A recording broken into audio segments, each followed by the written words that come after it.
civil, elétrica, tava um papo lá. E eu tava do lado e ele vira pra mim e fala, pô, e você, vai fazer o quê quando crescer? Aí eu falei, puta, eu vou fazer jiu-jitsu. Aí ele falou, não, estamos falando de trabalho. Eu falei, eu também. Aí ele falou, então, você sabe qual o tamanho desse mercado aqui que você está falando? Pô, o mercado de jiu-jitsu é muito pequeno, né? Você acha que você pode ser bom, muito bom de jiu-jitsu? Aí eu falei, cara, eu acho que eu posso ser. Ele falou, se você for muito bom, você pode fazer até cuspe à distância. Vai ter gente querendo ver você cuspir 20 metros à distância. Sempre tem um louco, né? O mercado se cria para quem é muito bom, mas o mercado é muito pequeno.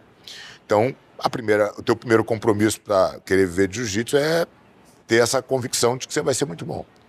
O segundo é você fazer diferente do que as pessoas estão fazendo aí. Porque não me parece, mesmo os muito bons, que eles estejam fazendo o dinheiro suficiente para ter uma vida boa.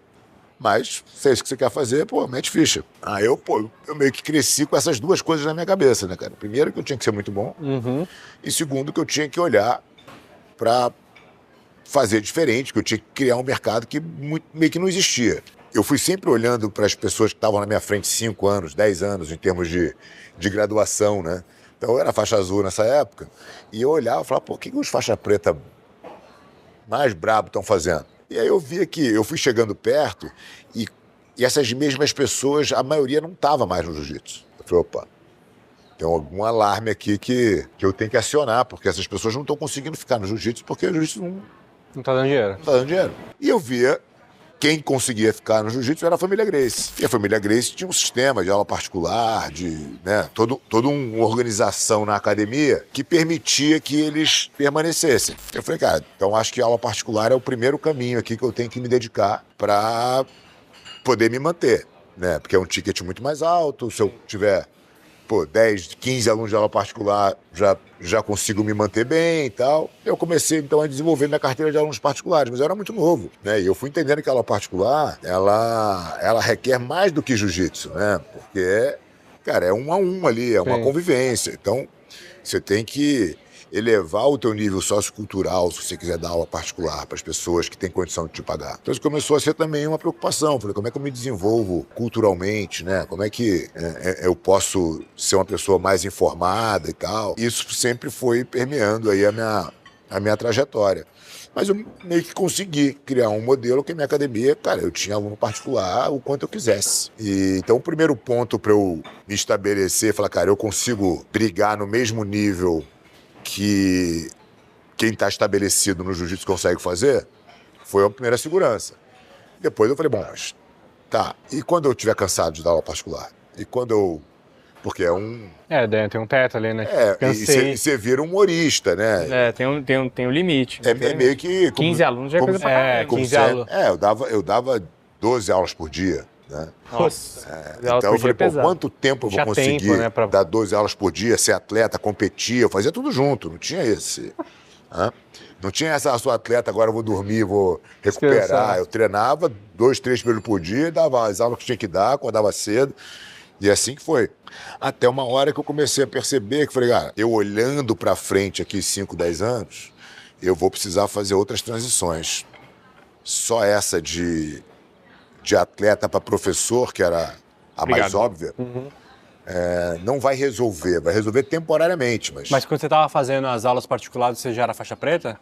Eu comecei faixa roxa, ajudando o Jacaré e dando aula quem aparecesse lá. Eu ajudava ele nas aulas particulares dele, eventualmente eu tinha um aluno ou outro que queria fazer aula comigo, mas eu estava em formação, né? Mas não necessariamente você já estava precisando de grana, né? Você vivia com seus pais ainda, tudo... Eu via com meus pais, o Jacaré me dava uma grana de final de semana, porque eu ajudava ele um monte na academia. Eu tava tranquilo, nunca foi o dinheiro, mas eu tinha a preocupação de viver bem de jiu-jitsu. Sim, tá? Que era um objetivo. Que era um objetivo. E aí, cara, eu começo a olhar e falo, bom, essa transição para professor tá meio que feita, mas ela vai ter ela também tem um deadline aqui, porque eu também não vou conseguir dar 12 aulas por dia a vida inteira.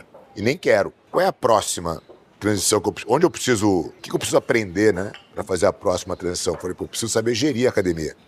E o curioso é que quando você olha as academias de jiu-jitsu na década de 80, elas são similares às academias de ginástica. Elas acontecem nos mesmos locais, assim, o mesmo tipo de imóvel, sabe? E aí, de repente, cara, as academias de ginástica viraram grandes redes, né? Começou a ter as academias gigantes. Então eu falei, nossa, cara, Se encaixa, o né? que a gente perdeu aqui, né? E o que a gente pode tirar de conhecimento dessa turma que já está fazendo muito melhor que a gente. Aí eu fui estudar gestão de academia, no mundo fitness. Mas como você foi estudar isso? Tipo, faculdade mesmo? Só foi? Faculdade. Olha, faculdade aqui no Brasil vai te ensinar muita coisa não, né? Eu chamei um amigo, que na verdade ele tinha sido um dono de academia e ele tinha uma consultoria. E aí eu contratei ele e fiquei uns 3 anos com ele. E ele, puta, ele me mostrou um mundo de organização, né, cara, de academia, todos os KPIs que eu tinha que olhar. Aí eu comecei a ficar mais encantado com a parte da gestão do negócio. Bizarro isso, né? Funcionava na década de 90 e funciona até hoje, né?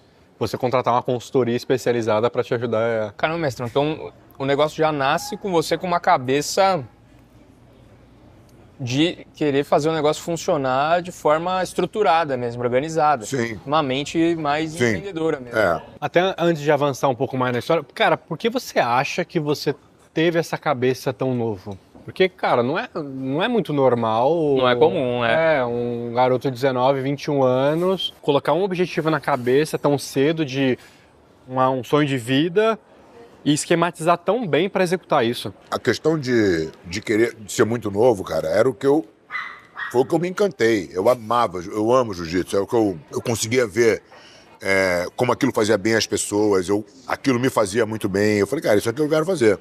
Eu sou bom nisso aqui, eu tenho, né? Então tinha esse lado. Mas existia a preocupação de falar, tá, cara, e que foi a preocupação que o meu pai me colocou nesse papo. Eu falei, cara, e aí? Você vai ter que fazer a tua vida através disso aqui. Como vai ser? Então eu tinha que estar pensando em como que eu ia criar essa possibilidade, né? Então isso sempre foi um incômodo, eu diria. Como que eu vou fazer? E não um incômodo no mau sentido, mas um incômodo, uma provocação, né, cara? E aí, vai fazer como? Então eu tinha que ser diferente. Aí você fala assim, o Fábio era o melhor lutador? Não, não era o melhor lutador. Eu era um bom lutador, eu tava no topo lá dos, talvez, 10% dos melhores. O Fábio é o melhor professor? Talvez não, mas eu tava lá no topo dos 10% melhores.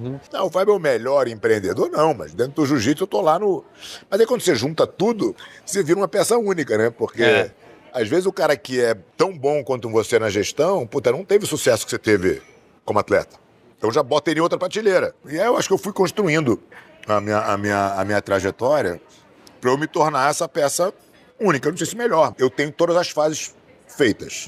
Eu fui atleta, eu fui professor, eu fui técnico de equipe, talvez o que mais ganhou campeonatos mundiais fui eu, que mais alunos campeões mundiais na faixa preta formou fui eu. Depois eu tenho minhas academias, que eu não sou a maior equipe do mundo ainda, mas definitivamente sou a melhor, provado pelos resultados. E eu continuo fazendo um monte de coisa. Acho que no final a história vai dizer, mas eu tô nessa construção aí, entendeu?